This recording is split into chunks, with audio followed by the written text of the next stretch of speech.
It is said that mandrills are among the most terrifying and dangerous creatures. An old man from the east side of the village once told me a story. When he was a boy, he went into the mountains with his grandfather. They got separated in a thick fog, and he stumbled upon his Uncle Leo from the same village, standing under a tree, trembling uncontrollably. He called out a few times, but Uncle Leo didn't respond. As he got closer, he was terrified. The top of Uncle Leo's head had been ripped open, and a monkey-like creature peered out from behind him. It had sharp fangs, bulging eyes, and stared intensely at him, slowly approaching. Then, its long tongue flickered out, and a flash of crimson was swallowed in an instant. This is a thrilling and eerie tale about a mandrill, so those of you who are easily scared, consider yourselves warned. Now, the story begins. As the monster drew closer, a putrid, sour smell filled my nostrils. I took off running, stumbling countless times in my haste, until I saw a familiar figure by the roadside. My racing heart finally settled a little. It was Grandpa. I rushed forward and grabbed him. Grandpa immediately started scolding me. "I told you to stay close. Why did you run off? What if a wolf had gotten you, you rascal?" I was so out of breath I could barely speak. Grandpa frowned. "Why are you so frantic? You even lost your shoes." "Grandpa, there was a strange-looking monkey that cracked open Uncle Leo's head, right there in that mountain hollow," I stammered, my voice still trembling. But Grandpa only paused for a moment, his face turning pale. "What did you say?" he demanded, grabbing my shoulder. "Did it have sharp fangs? All covered in fur, with big, bulging eyes?" "Yes, yes, it ate Uncle Leo." Grandpa's cloudy eyes showed a hint of terror. "Oh no, this is big trouble. That thing isn't a monkey, it's a man-eating mandrill. You looked it in the eye, and it smelled you. It's going to chase you," he warned. I was stunned too. I knew about wild boars and jackals that ate people in the mountains, but I'd never heard of a mandrill. Yet Grandpa was the best hunter in the mountains, unafraid of wild boars or jackals, so why was he so terrified of this mandrill? "Run, quickly." Grandpa didn't wait for me to ask more questions. He threw all the mountain goods from his bamboo basket onto the ground, grabbed me, and we ran down the mountain. When we got back to the village, the sun hadn't set yet. Smoke curled from chimneys, and children played in the fields. Seeing this peaceful scene, I finally relaxed a bit, but Grandpa kept moving, pulling me urgently towards our house. Grandma was cooking in the kitchen. Seeing us rush back in a panic, she frowned and asked, "You two were in the mountains all day. Why are you back empty-handed?" Grandpa was gasping for breath, his chest heaving. He scooped a dipper of water from the water and chugged it down. Then he said, quickly, "Clean little Shanzi. Burn all the clothes he's wearing." Grandma was even more confused. "What's the rush? Dinner's ready. Why shower now? The food will get cold. And burn clothes? These are brand new clothes. Why burn them for no reason?" "Old woman," Grandpa stomped his foot. "Listen to me. Little Shanzi ran into trouble today. If we don't handle this, our whole family could die." Grandma was startled, looking at us both with suspicion. Grandpa sighed and said, "Little Shanzi met a mandrill in the mountains. That beast might follow him back." Grandma froze for a moment, then terror spread across her face. She became flustered. "Why are there mandrills in these mountains? Could he have been mistaken?" Grandpa shook his head. Grandma's face was very grim. She asked, "Even if he encountered it in the mountains, why would it come home? It's so far from the mountain to the village. Can a beast recognize the way?" Grandpa's beard trembled. He said with certainty, "It will definitely come."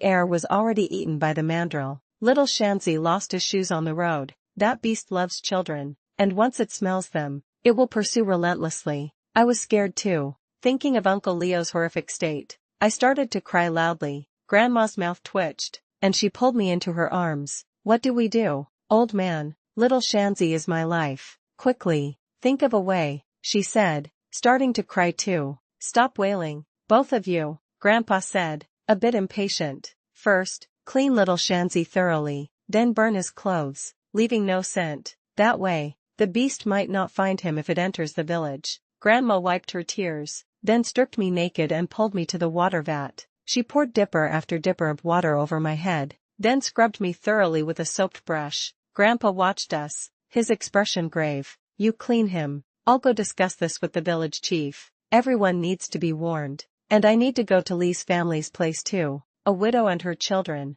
Alas, Grandma, still scrubbing me, frowned and said, "Old man, be careful on your way. Go quickly and come back soon. Grandpa nodded. He walked to the door, then came back, slung his hunting rifle over his back, and instructed, "It's not dark yet. The mandrill won't dare enter the village. You two eat first. Lock the courtyard gate securely. Don't open it until I return." After Grandpa left, Grandma closed the courtyard gate and bolted it. By the time we finished eating, it was completely dark. We waited and waited, but Grandpa still hadn't returned. Just as we were getting anxious, a heavy knocking suddenly came from outside the courtyard. Bang! The sound was loud. It was more like smashing than knocking. I glanced at the courtyard gate. It was too dark to see anything, let alone who was knocking. "Who is it?" Grandma called out, but there was no answer from outside. "Grandpa, is that you?" I called out too. As soon as I spoke, a teeth-grating sound came from outside the gate, like something sharp scraping against the iron gate. Grandma's face grew even grimmer. She put down her bowls and chopsticks, wiped her hands on her apron, and frantically pulled a torch from under the stove. The firelight flickered in the darkness, illuminating the entire courtyard. We looked towards the outside, but couldn't see anything. The teeth-grating sound had also stopped, but after a while, a rustling sound came from beyond the wall. "Grandma, what's that sound?" I felt a primal fear and instinctively leaned closer to Grandma. Grandma didn't answer. She just pulled me behind her, nervously staring at the courtyard exterior. Suddenly, I smelled a putrid, sour odor. I hastily whispered, "Grandma, the beast is here. I smell it." I picked up a fire poker from by the stove and ran back to Grandma. The heavy, iron touch of it in my hand made me a little braver. Grandma's face changed. She snatched the fire poker from me and pushed me away. Exasperated, "What are you doing with that fire poker? Get inside the house." I went back inside and peeked through the door crack. I saw Grandma standing in the courtyard, holding the torch, her body trembling like a sieve. Then, a human voice came from a distance. I stood on my tiptoes to look and saw several people carrying torches hurrying towards us, like a fiery dragon in the dusk. As the fiery dragon got closer, I heard Grandpa's anxious voice, "Old woman, what happened?" Seeing Grandpa return with several people, Grandma finally calmed down a little, but her voice still trembled. "It seemed like that beast came just now. Are you all okay?" Grandpa asked nervously, looking at me standing by the house door. Grandma shook her head. "We're fine. It knocked a few times and then left." The old village chief beside her quickly told everyone to look around carefully. Several hunters, holding their rifles, went to check the surroundings. The old village chief picked up a torch and shone it on the iron gate of the courtyard. His face, illuminated by the flickering fire, became uncertain. He pointed at the iron gate. "It's a mandrill. This iron gate has been dented." I also walked out and saw that besides 2 dents, there were several new scratches on the iron gate.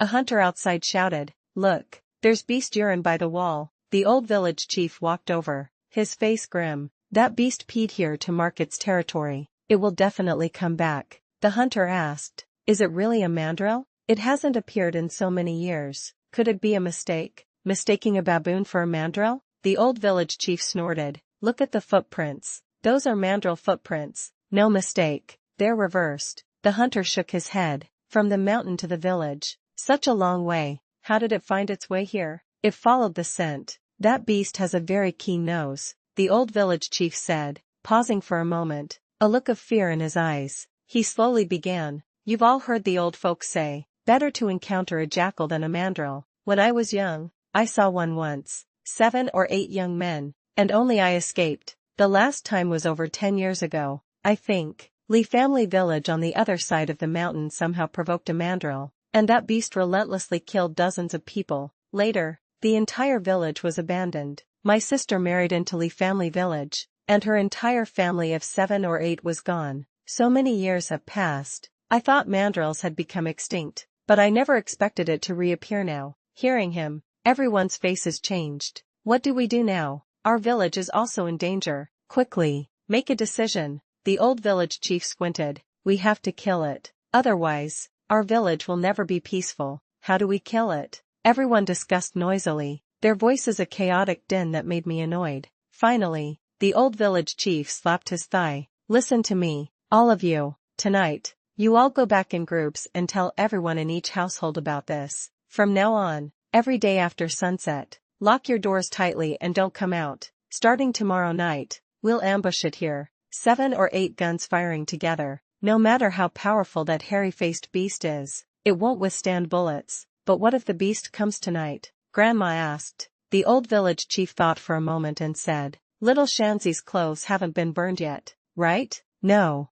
Grandma said. Don't burn them. Don't you have a pig at home? Put the clothes on the pig, then tie the pig at the doorway. If the mandrill comes and eats the pig, it might not eat people. Grandma sighed. She cherished her pig, but at this moment, there was no other way. Grandpa gritted his teeth. We still have rat poison at home. Put it all over the pig. If that hairy-faced beast dares to come, we'll poison it to death. In the middle of the night, as I was drifting in and out of sleep, a pig's cry suddenly echoed from outside the courtyard. The sound was completely different from usual, like the kind a butcher would make when slaughtering a pig. It's here. Grandpa jumped up from the Kong, grabbed his hunting rifle, and guarded the doorway. Outside, there was chaos, frantic pig hooves and heart-wrenching pig squeals. Grandma held me tightly, and I could hear her heart pounding. Fortunately, the commotion outside only lasted for a short while before falling silent. Why is there no sound? Grandma whispered to Grandpa. Did that beast eat its fill and leave? Grandpa held his hunting rifle and peered out into the courtyard, unsure. He didn't know if the rat poison on the pig had killed it, but after a moment, another kind of howling erupted in the distance, deafening, like a monkey's cry and a wolf's howl combined. That's the sound of the mandrill. Grandpa opened a crack in the house door and looked out. Grandma immediately pulled him back. Old man, don't go out. Little Shanzi is scared. Grandpa sighed and bolted the inner door. We waited for a long time. The mandrill's howls gradually faded into the distance. We didn't know if it had died from the poison or if it had left the village. We waited until dawn before finally feeling relieved and falling into a deep sleep. But we hadn't slept long when the door was pounded again. I jolted awake and heard the old village chief's voice outside. Old Lou, open the door quickly. Something happened. Grandpa quickly put on his clothes and opened the courtyard gate. What is it? What happened? The old village chief was frantic. Lu Kui's family returned from out of town late last night,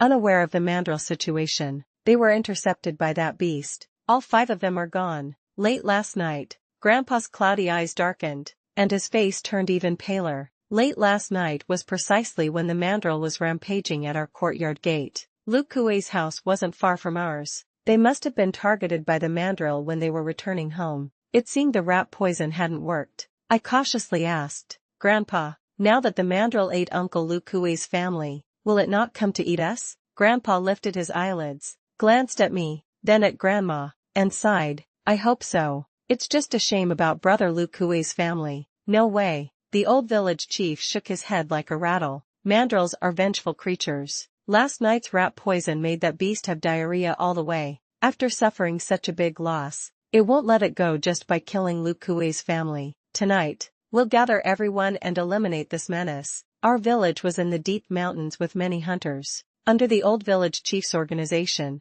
over a dozen hunters gathered in our courtyard. They discussed the tragic deaths of Li Er and Lu Kui's family, which incited indignation throughout the village. The hunters were all eager to hunt the mandrill. The men dug a pit in front of the courtyard gate, a large pit nearly 6 feet deep. This pit is deep enough. If that beast falls in, it'll either be killed or knocked out, one hunter said. Besides pointed bamboo stakes at the bottom, the pit would also be covered with a cloth and a thin layer of soil. Even a person might not notice it, let alone a mandrill, he continued. The old village chief shook his head. It's not enough. Tonight, we'll tie a sheep next to the trap. If the mandrill comes to eat, the sheep will fall in. That beast is clever. Once it falls in, we'll surround it with rifles and iron forks, and make sure it doesn't climb out. What about lighting a fire in the pit? Burn that beast to death. Use hot oil, pour it on it and cook it. A dozen people chattered until evening. Everyone was full of confidence. Even Grandpa, who was usually cautious, smiled and said, as long as the mandrill dares to come, we'll slaughter it tonight. After dinner, Grandma and I went to bed early. Grandpa squatted by the house door, and 2 men guarded the courtyard. But until the middle of the night, apart from a few bleats from the sheep at the door, there was no other sound outside. I grew a little impatient and asked, Grandpa, why isn't it coming yet? Is it full from last night? Just wait a little longer. Grandpa said, that beast will definitely come. Minutes ticked by. It was almost dawn, and Grandpa couldn't sit still anymore. I'm going out to check. It's not daylight yet. I'm afraid those young men outside might fall asleep, but before he reached the door, the courtyard gate was pounded again. Old Lou, open the door quickly. Something happened. Something else happened. It was the old village chief's voice. Grandpa opened the door. What now? What happened? That beast didn't come here last night. It came. The old village chief's voice was exasperated. It didn't come here. It went to Lierre's house. Lierre's mother, wife, and 2 daughters were all eaten. What? Grandpa's face turned as white as paper. That beast knew there was an ambush here? How could it be so smart? Don't talk anymore, the old village chief said. Come with me. Not long after Grandpa left, I couldn't stay at home anymore and also walked towards Uncle Leo's house. In the village, people always helped each other with celebrations and funerals. When I arrived at Lierre's house, many people had already gathered at the entrance. The courtyard wall was lower than ours, and a section of the courtyard door lay on the ground, with broken red bricks scattered nearby. The main gate had clearly been forced open by the mandrill. As I entered the courtyard, a strong smell of blood assailed me. The soil on the ground was stained brown. White cloths covered several bodies. From under the corner of one white cloth, a foot wearing embroidered shoes peeked out. I recognized them as the shoes of Uncle Leo's youngest daughter, Suehua. Suehua and I were playmates. Seeing her in such a tragic state, a surge of anger filled every part of my body. At that moment, I wished I could grow up instantly and fight the mandrill with the adults. The courtyard was silent. No one spoke. No one greeted me as usual. Everyone was busy with their tasks. Grandpa and the old village chief were inside the house, their voices rising almost to an argument. I walked to the door and looked inside. What do you mean the mandrill is after my little Shanzi? Grandpa's voice was displeased. The old village chief said, you saw it yourself. Tying a sheep there didn't work. That beast didn't fall for it at all. If you let little Shanzi stand there, that beast will definitely come in. No, Grandpa said, shaking his head. What a terrible idea. Little Shanzi is only 8 years old. What if something bad happens to him? How can I explain it to his parents? The old village chief was anxious. So many people have died. Is your grandson the only one who matters? Are other people's lives not lives? Old Lou, listen to me. You can't catch a wolf without sacrificing a lamb. Given that beast's nature, even if he doesn't act as bait at the trap, your little Shanzi won't escape either. Grandpa stomped his foot. What do you mean, won't escape? Believe it or not, I'm taking him to town with Grandma today. Old Lou, you can't do that, the old village chief exclaimed anxiously. Little Shanzi can leave, but the whole village can't. That beast will still come. So many people have died. You can't just leave. Seeing Grandpa still hesitating, the old village chief persuaded, if you just leave, will your brother Lu Kuei's family have died in vain? Besides, he just needs to stand by the trap. With so many people guarding him, how could there be any danger? Lu Kuei's family and ours lived close and had a good relationship. Grandpa fell silent. The old village chief paced back and forth. Then tell me, what should we do? You can't just watch the entire village die out, can you? That beast is too cunning. Every night it comes to the village, someone suffers. By the time you think of another way, the whole village will be wiped out. My heart was in turmoil. I finally gathered my courage and pushed the door open. Seeing me enter the room, Grandpa and the old village chief were both startled. What are you doing here? Grandpa frowned, scolding and waving his hand. Go back quickly. Don't make your grandma worry. I took a step forward, puffed out my chest. Grandpa, old village chief, I'm not afraid. I'll lure the mandrill to avenge Uncle Lierre and Uncle Kuei's entire family. From dusk onwards, I sat by the trap. By this time, my inner clothes were soaked with cold sweat. My volunteering had surprised both the old village chief and Grandpa, but actually sitting there, I was terrified. It was already late at night. If the mandrill didn't come, another night would be fruitless. The surroundings were still silent. The courtyard gate behind me was only a dozen steps away. Grandpa guarded it from behind, which made me feel a little less panicked.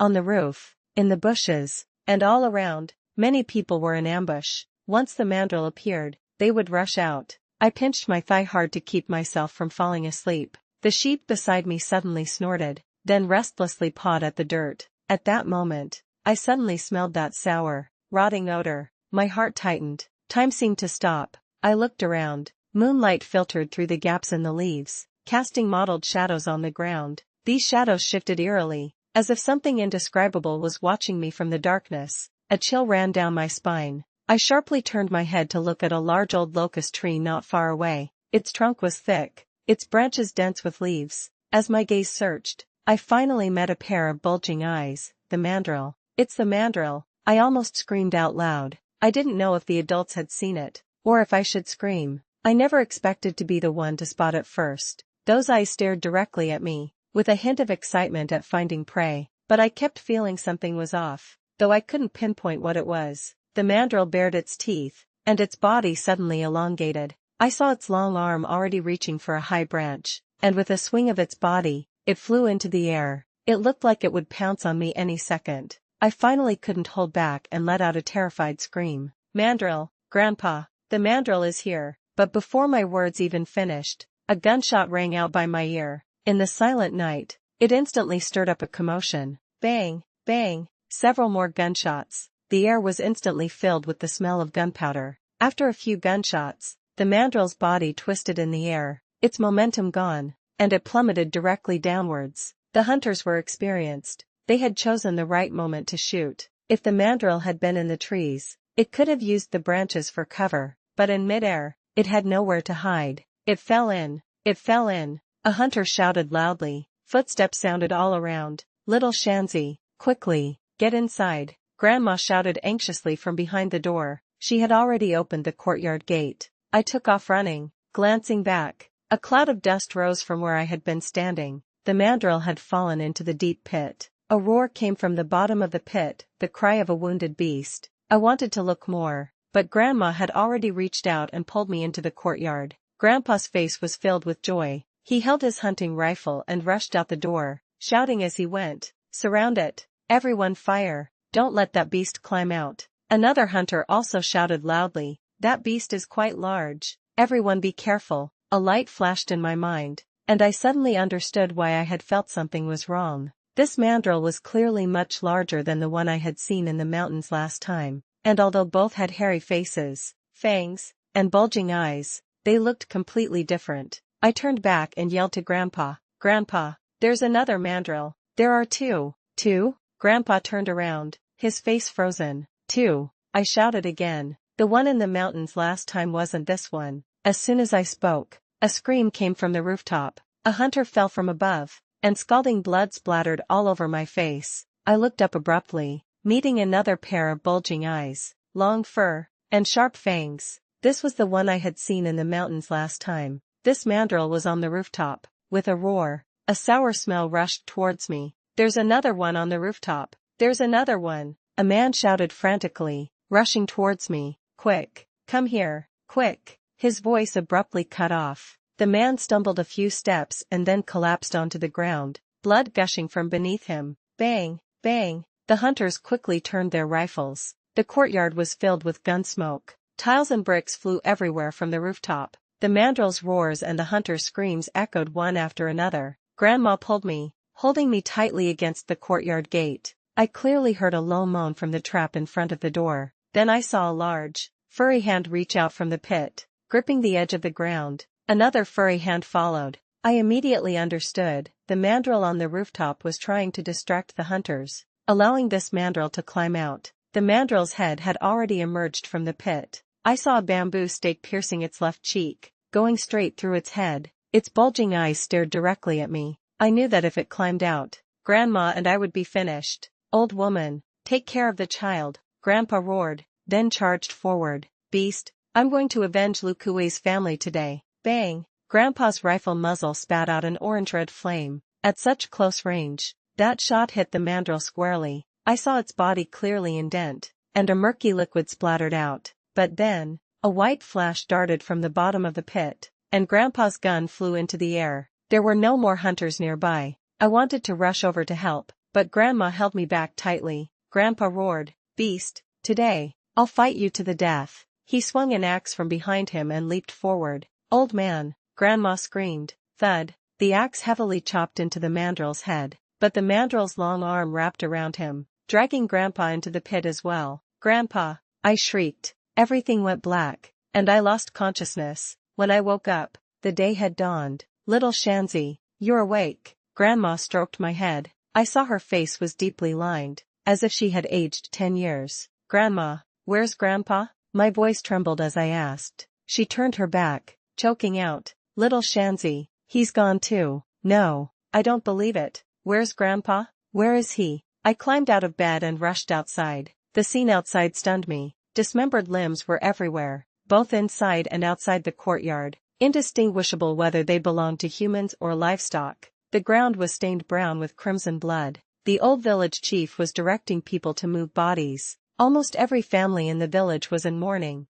and cries filled the air. Last night, out of the 13 hunters who participated in the ambush, 6 died and 3 were seriously wounded. The remaining 4 also had injuries. They said that there were 2 mandrills, a male and a female. The male, shot and fallen into the pit, was severely injured but still struggled to climb out. Grandpa, to protect me, jumped down and perished with it. The female mandrill, after injuring several people, howled and left before dawn. The old village chief walked into the courtyard, his face almost bloodless. "That beast will come again tonight. Can't we just hide in the house?" Grandma's voice was tearful. The old village chief shook his head. "Forget about houses. Even if you hide in an iron box, it can flip it over. What do we do then? Are we just going to wait to die?" The old village chief gave a bitter laugh. "The hunting rifles aren't powerful enough. They can wound that beast, but they're not fatal at all. So many people died last night. Now there's even less we can do. You should leave quickly. Take little Shanzi to the city to find his parents." Grandma's eyes were filled with fear. "But I don't feel confident going by myself with little Shanzi." The nearest town to our village was nearly 30 miles of mountain road, and the path was very difficult. It would take a whole day to reach the town by mule or donkey cart. Grandma had never left the mountains alone. The old village chief sighed. "Even if you don't feel confident, you must leave immediately. What else can you do if you don't run? Just watch. Everyone in the village is packing their bags now. Some people will leave the village by afternoon. But I haven't even buried Grandpa yet." Grandma was still hesitant. The old village chief urged, "I'll handle old Lou's funeral. I'm an old man. I'll die in the village if I have to. But you still have little Shanzi. Unlike me, take him to town and call his parents to pick him up. Live with your son and daughter-in-law from now on. Don't come back." The old village chief sighed. "This was old Lou's wish too. He said if he died, he wanted me to send you away." Grandma wiped her tears,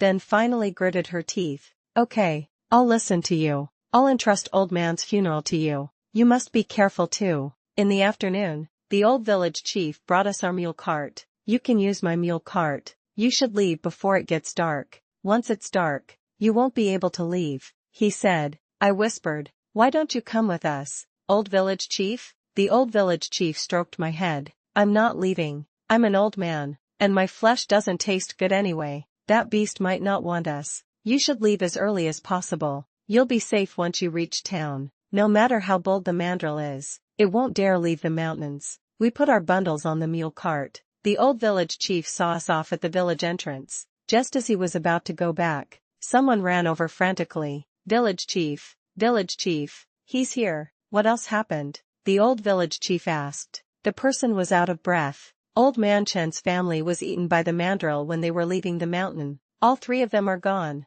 "What?" The old village chief's eyes widened. "But it's daytime now. That beast is attacking people even in broad daylight?" "The Sunlight Cliff stretch of road doesn't get any sunlight," the person explained. "The mandrill attacked Lou Cripple's family there. Now all the mule carts leaving the mountain have returned. Everyone doesn't know what to do." "Village chief, you need to make a decision quickly." The old village chief looked up at the sky, his voice gritting his teeth. "Damn it, that beast won't let us leave. It wants to wipe us all out." The night was already deep. Grandma and I hid in the cellar of the inner room, trembling all over as we listened to the deafening sounds outside. "Grandma, are we going to die too?" I asked. "Little Shanzi, don't be afraid. Grandma's here. Even if it costs me my life, I'll protect you," she said. As soon as she spoke, there was another violent banging on the door outside. Then a thunderous crash, the sound of the iron gate falling. The mandrill's roar was closer now, right above the cellar.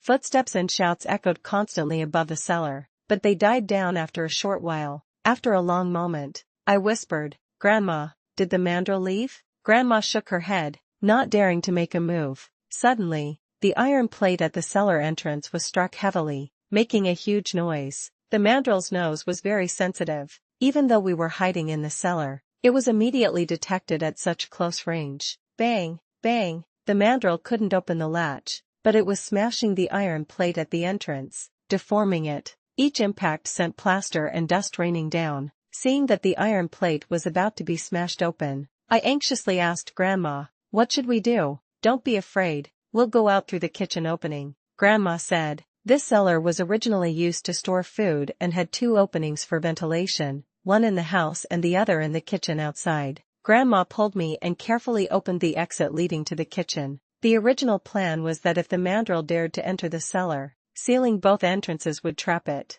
This was the old village chief's idea, but we didn't know if the people in the house were still alive, or if they could seal that entrance. The mandrel had already smashed a hole in the iron plate of the entrance, and its sharp claws were gripping the opening, shaking it constantly. The moment Grandma climbed out of the kitchen exit, I heard the sound of the iron plate being lifted. "Quick, come up." Grandma dragged me up. Before she could even cover the exit with the iron plate, I saw the mandrel's hairy face from the kitchen exit. Grandma blocked me and shouted, "Little Shanzi, climb up the chimney." Grandma had told me before that if the mandrel chased me, I should climb into the kitchen chimney. Our kitchen chimney was built very tall and sturdy. I was thin enough to climb inside, and the mandrel's size would definitely prevent it from entering. "Grandma, quickly cover the iron plate," I shouted, climbing onto the stove. Actually, covering it wouldn't help. We had been climbing for so long, and there was no sound from the house side. The old village chief and those young men must have been eaten by the mandrel too. "No time," Grandma yelled. "You climb up quickly." The mandrel's body was halfway up, inches from Grandma. It moved slowly, looking around with its head raised, making a gnawing sound. I was so scared my legs felt like lead, unable to move a single step. Grandma's body was so weak, the mandrel could easily overpower her. "Grandma, quick, run," I yelled, but Grandma didn't move. The mandrel seemed to freeze for a moment. After a while, it seemed enraged and roared. I instinctively closed my eyes. Grandma was doomed, but the next second, I heard the mandrel's heart-wrenching scream. I opened my eyes and saw the mandrel had fallen from the entrance into the cellar, rolling around and howling, as if in immense pain. The smell of roasted meat filled the air, replacing the putrid, sour odor. It was the smell of Grandma's deep-fried meat. I then noticed Grandma holding an empty pot, peering into the cellar. She had just brought a whole pot of hot oil from the stove and poured it directly onto the mandrel. "Grandma, is it dead?" I asked, climbing up the chimney and looking down. The roars from the cellar grew weaker and weaker. Grandma didn't speak. She tried to move the iron plate to seal the cellar opening, but suddenly, a furry arm stretched out, grabbed Grandma's neck, and dragged her down. "Run!" Grandma's voice cut off abruptly. I saw red liquid spray out from the cellar. Crying, I scrambled up the chimney, using both my hands and feet. Behind me, I heard the mandrel's roar. That beast had burst out of the cellar and was climbing into the chimney. I had originally thought it was too big to fit, but somehow, the mandrel seemed to go insane, making clicking sounds as its body became thin and elongated, following me up from the bottom of the chimney. I was terrified and climbed to the top of the chimney in a few steps. The moment I poked my head out, I saw the tragic scene in the opposite house. Bodies lay scattered on the ground. The old village chief's back was torn open, blood flowing everywhere. I climbed out of the chimney and suddenly felt the chimney shake. I almost fell off the roof. I looked closely and saw the mandrel was stuck at the top of the chimney, shaking constantly, trying to break free. The top of the chimney was built smaller than the bottom. The mandrel was stuck there, unable to get out or go back, struggling relentlessly. I was about to escape when I noticed a fire poker on the tile roof. A hunter had been ambushed there that day, and this fire poker must have been casually brought up as a self-defense weapon. In that moment, several thoughts flashed through my mind. If I ran now, and the mandrel climbed out of the chimney, I would be dead, but if I fought back, there might be a slim chance of survival. I gritted my teeth and picked up the fire poker. The wrought iron felt heavy and gave me a little more courage. At this moment, the mandrel roared continuously, and bricks and tiles rained down as it struggled. I estimated that if it struggled a little longer, it might actually get out of that chimney. I approached with the fire poker and saw its ferocious face, dense fur, sharp fangs, a long tongue. Its originally bulging eyes were now scalded to slits by the hot oil, yet they still showed deep malice. It saw me too and let out a roar. I took a deep breath, raised the fire poker high, and with almost all my strength, plunged it into its open mouth. I suffered from a high fever and was unconscious for several days in the medical clinic in town. My parents, hearing the news, rushed from the city and picked me up. They arranged for me to study in the city, and from then on, I lived there until I went to college. After working, I traveled all over the country, but I never returned to that small mountain village. Only when I woke up with a start in the night would I remember Grandpa, Grandma, the old village chief, and that roaring mandrill from the mountains. The end. Thank you all for your support.